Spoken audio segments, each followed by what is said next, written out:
So I came across this article today, and I was thinking about what type of value I wanted to bring you guys. Something that you can really chew on and really think about, and that would really bring a lot of value to your life and just really help you out. And I was thinking about passion, purpose, life, my own dreams and goals and things. And I thought about the idea of regret. And it's something that, it's perhaps not discussed very much, but it's so important because regret in life is poison, isn't it?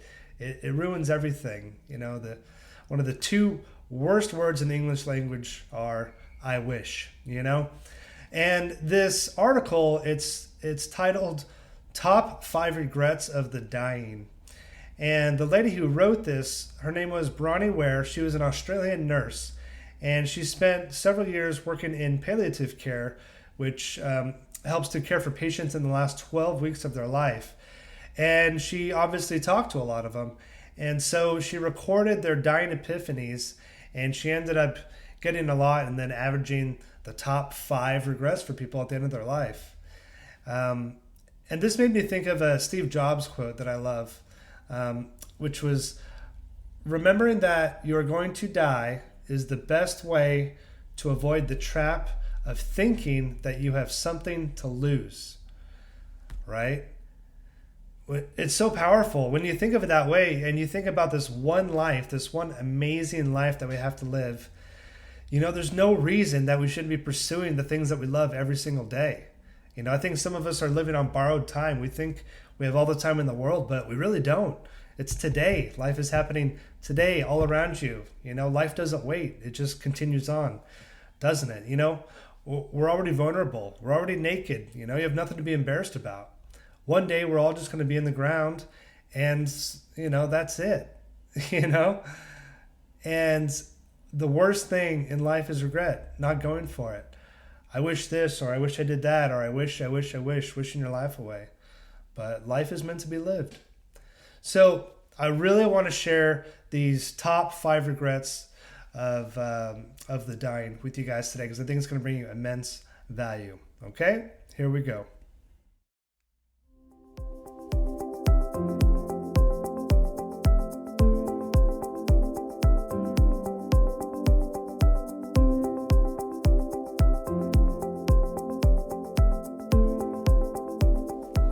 Hey guys, thanks for staying with me. My name is Matt Jones, and I want to help people to empower their lives. Now, the subject I'm talking about today, I know it's not exactly a light one, but I think it's a very important one in terms of life, things to remember just in general as we live every day, because we really don't want to get to the end of our lives and end up regretting things. It is the worst possible scenario, I think, in life. And doing this exercise is powerful. It reminds me of one of Stephen Covey's habits of highly effective people. And that habit is think with the end in mind, right? So if we can put ourselves in a place, where our grandparents are, where some elderly people are, and think about looking back a little bit and just, asking questions. What do I want to happen? Who would I want to be around me? What do I want my tombstone to say? How do I want to be remembered? Do I want to be remembered? Just all these little things. Get clear on what you want. And when you think about what you want surrounding you at that moment before you die, did you want that business? Did you want that wife? Did you want the kids? What did you want? Think about the end first, and it can help us, give us some real hindsight into how we actually really want to live our life. And it can allow us to learn things today and choose to make different choices. Okay? So here they are, the top 5 regrets for the elderly. Number 1, I wish I had the courage to live a life true to myself. So what does that mean? It means that they want to live life on their terms. They're not doing what other people wanted. They're not doing what other people expected of them. They wanted to live a life that was theirs. It was of their making, where they made the decisions, they made the choices. And that way, when you live a life with passion and purpose based on those things that you want, you're the only person to blame, right? And you can't blame anybody else. You don't want to get to the end of your life and realize that you lived your life for your parents and then end up, resenting them on top of, having regrets. So we definitely got to have the courage to live a life true to ourselves. Okay, number 2, I wish I hadn't worked so much. So life is a balance, right? So we have to work, we have to make a living, we want to do things that are fun and pursue our passions, but it's a bit of a balance too, isn't it? If we're working all the time and we're not being present, we're living in like two different realities in a sense. So you want to be able to enjoy your life, right? You still want to be present, be able to spend quality time with friends and not be on your phone, spend quality time with your family and your kids and just be completely present and really live in those moments, feel those feelings, and live happy and vibrant. If you're living in your head or you're living in the future, it's only going to create more anxiety. And then that becomes the habit that you live every single day, is anxiety or stress or whatever. So it's important to have the balance of doing something you love, because the majority of our day, 9 to 5, we're doing something for work, aren't we, to make a living. So yes, you want to make that fun, and we can enjoy that for sure on top of enjoying our personal life. But it's like yin and yang, isn't it? You got to find that balance. So, you can work hard, but make sure you have enough, downtime for playtime, for yourself. Number 3, and this is a very common one. I wish I'd had the courage to express my feelings. I'm going to just write this down.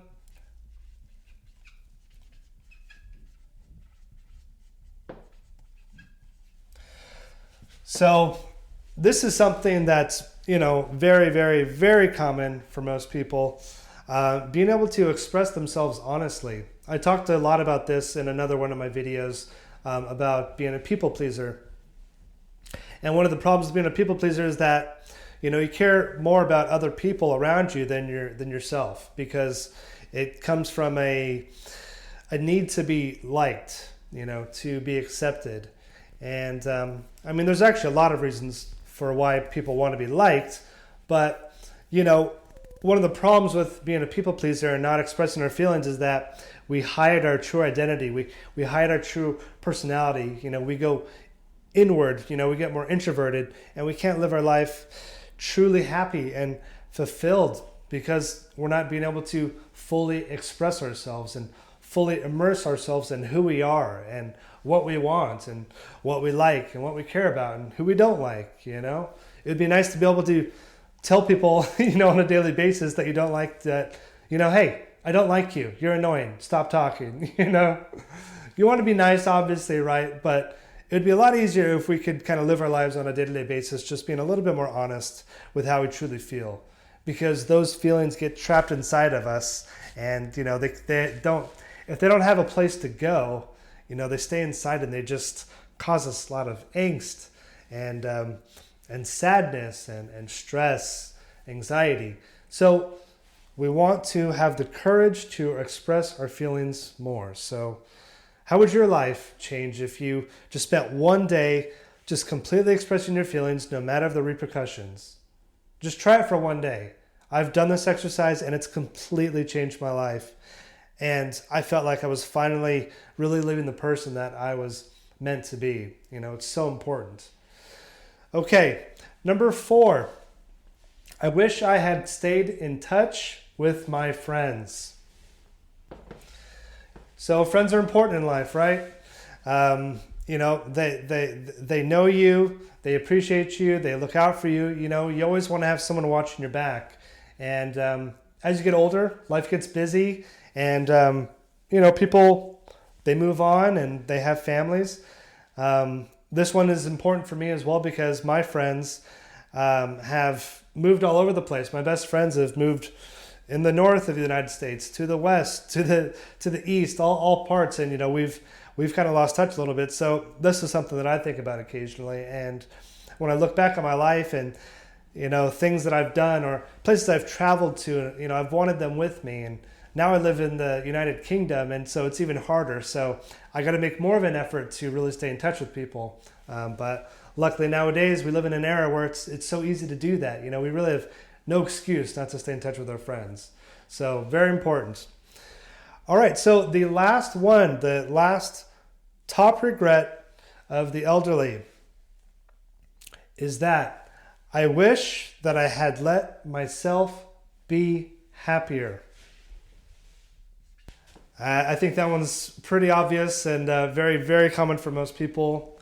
I mean, at the end of the day, despite whatever you want out of your life, the number one goal really is happiness. And I know that is for me, and I've had to soul search for what that really means to me, and everybody's different. Everybody has different sets of ideas in terms of what happiness is to them. So you have to explore what that is, but if you're not aware of these concepts, if you're not thinking about being true to yourself, or that maybe you shouldn't work so much, or having the courage to express your feelings, if you're not consciously, aware of these things, how can you expect to live your life that way? Our daily habits, basically it's a ritual that we do every day. A lot of our thoughts, the emotions we go through on a daily basis, they're the same. They're habitual. So if you're not thinking about this idea, thinking with the end in mind, living your purest life, one day you're going to get to an age and, really regret things. So it's extremely, extremely important.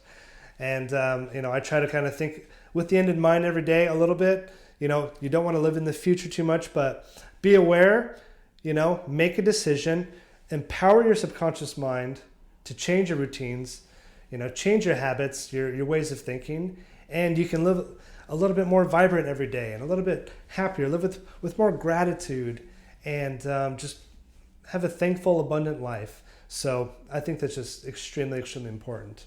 So I hope this brought you guys some value today. If you did like this video, please click the like button and then click the subscribe button. And if you have any ideas for other videos that you'd like me to do, please leave them in the comments below. And if you have any questions for me about this video, please let me know as well. All right, guys, wishing you all the best, lots of love and happiness.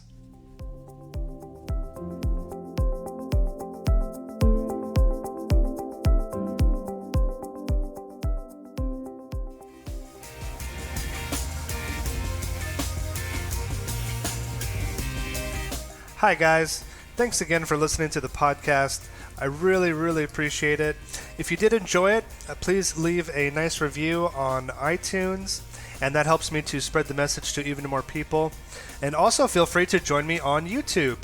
Go to the YouTube search bar and simply type in Life 2.0 Podcast Matt Jones, and you can find me on there. I have a lot more videos and ideas and information on personal development and more of my story, and I would really love to hear from you guys.